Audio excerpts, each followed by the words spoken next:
Oke, oke, baik, terima kasih. Assalamualaikum warahmatullahi wabarakatuh. Shalom, Om Swastiastu, Namo Buddhaya, salam kebajikan. Pertama-tama atas nama Daniel Darahanda, biasa dipanggil Dani, dan saya selaku mahasiswa di Universitas Tribuana Tunggadei Malang. Saya mahasiswa angkatan 21 program studi pendidikan biologi Fakultas Ilmu Pendidikan, asal dari NTT, terlebih khususnya Sumba Barat Daya. Yang pertama, kenapa saya memilih kampus Unitri? Sebenarnya juga kalau di daerah-daerah banyak kampus, cuma yang paling penting itu kan pengalaman. Nah, pengalaman, terus yang kedua kepinginnya ketemu berbagai macam daerah di sini, misalnya dari Kalimantan, Papua, dari Sumatera, jadi bisa saling kenal satu sama lain. Terus yang kedua, karena selama ini sebelum saya masuk kampus Unitri juga, saya lihat di media bahwa memang kampus Unitri ini terlebih banyak mahasiswa dari timur, itu ada 75%, sedangkan orang-orang sini tidak banyak. Terus yang kedua, karena juga saya lihat di media itu adalah kampus kerakyatan, terlebih khususnya karena di sini kan ada beasiswa. Jadi saya berpikir bahwa adanya beasiswa itu bisa mengurangi beban kedua orang tua. Saya memilih jurusan biologi, memang pada dasarnya kita lihat dulu situasi dan keadaan di lingkungan masing-masing. Kenapa saya harus memilih pendidikan biologi atau bagian guru? Karena memang di daerah, terlebih khusus daerah SBD atau Sumba Barat Daya, memang yang paling langka di sana adalah guru. Makanya sehingga juga saya berani memilih pendidikan biologi. Terus yang kedua, karena di dalam biologi itu kan tergantung dari orangnya, tapi kan karena ini memang dinyatakan kalau di biologi itu tergantung kita menguasai, tapi kalau kita kuasai semua itu langka dan ilmu pasti itu tidak bisa dikarang. Terus untuk selanjutnya juga, karena di biologi ini bukan hanya mempelajari tentang sel manusia saja, tapi memang ada 3 sel, yaitu sel manusia dengan sel tumbuhan dan sel hewan. Jadi di situ kita bagaimana caranya kita mempelajari bahwa dari sel tumbuhan itu kan bisa kita bedakan tumbuhan dikotil dan monokotil. Terus juga begitu dari hewan, cara reproduksinya sel itu seperti apa. Jadi kita juga perlu ketahui bersama. Terus seperti juga di manusia. Tuh, makanya saya itu lebih memilih untuk pendidikan biologi. Kalau di biologi itu prakteknya ada 2. Cuman ada 3, tapi karena memang kewalahannya ruangan lab, terus untuk alat-alat kan tidak sama dengan keperawatan kan. Ada alat bisa untuk praktek kepada manusia, sedangkan kalau dia biologi nggak ada alatnya untuk manusia. Jadi cuman dia lakukan ada 2, yaitu praktek terhadap atau praktikum terhadap tumbuhan dan praktikum terhadap hewan. Jadi itu di bagian hewan itu kan ada makhluk-makhluk nanti yang diambil, misalnya dari kodok, dari ikan, dari cumi, itu akan dibelah dan diamati dengan pakai mikroskop. Nanti di situ akan lihatnya seperti apa di dalamnya. Terus untuk yang praktikum tumbuhan itu sering terjun di lapangan. Cuman saya lupa di daerah mana saja, tapi setelah saya kemarin sudah berbagai macam daerah yang kami terjun untuk mengamati langsung, dan bahkan kelebihannya di situ saya sudah pernah mencoba kemarin.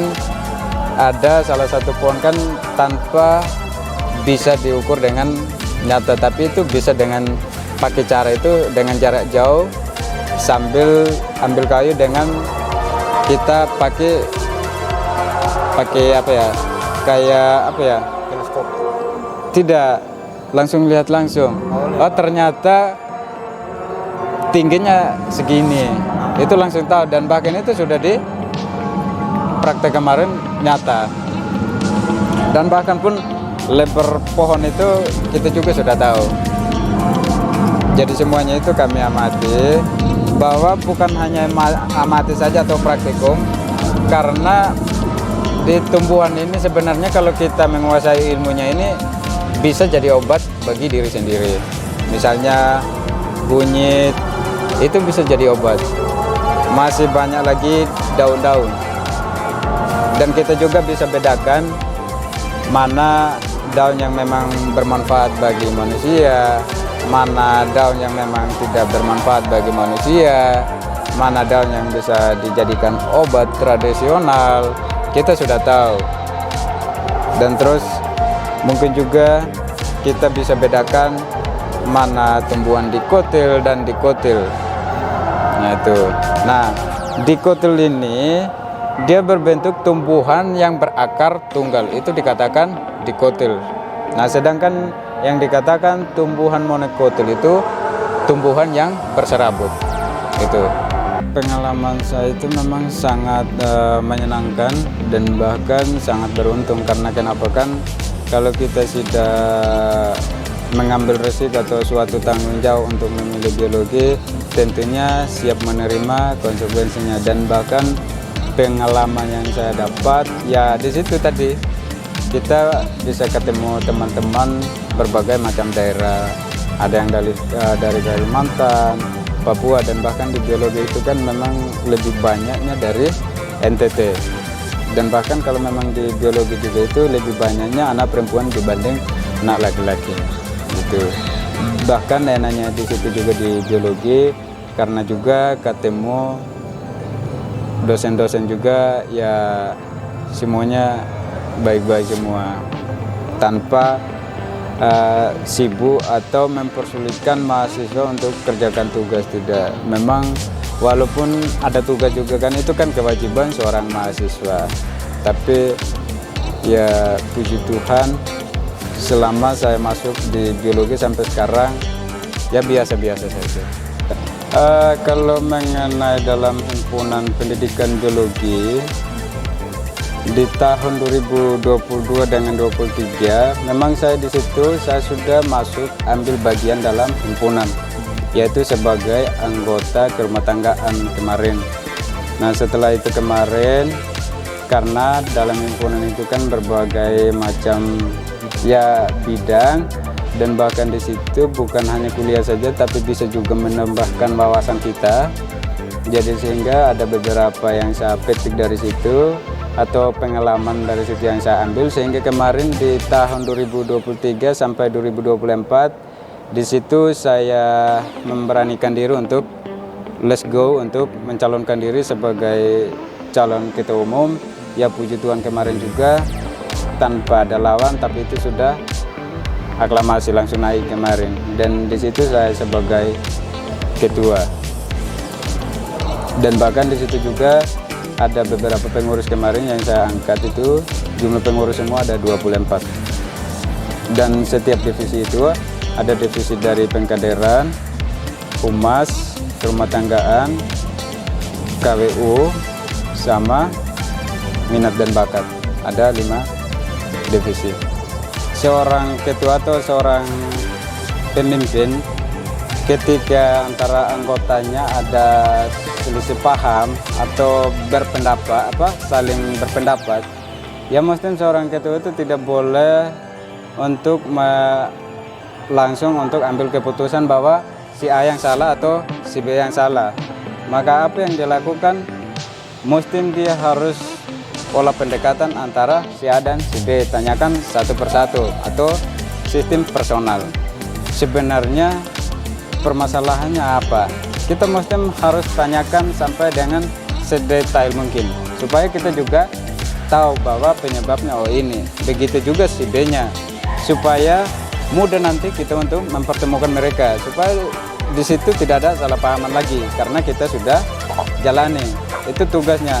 Ya kalau ada pendapat lain dari anggota, itu seorang ketua pun harus terima. Karena kenapa saya katakan demikian? Seorang namanya kepemimpinan atau seorang pemimpin apapun masukan dari anggota atau kritik itu tidak boleh tidak terima, harus terima. Karena kalau kita ibaratkan kata, pemimpin adalah bagaikan kotak sampah yang menerima ribuan sampah. Itu. Maka kita muslim harus benar-benar profesional dalam menjalankan tugas dan tanggung jawab tanpa harus memihak atau pro ke sebelah. Itu bukan namanya pemimpin atau yang profesional.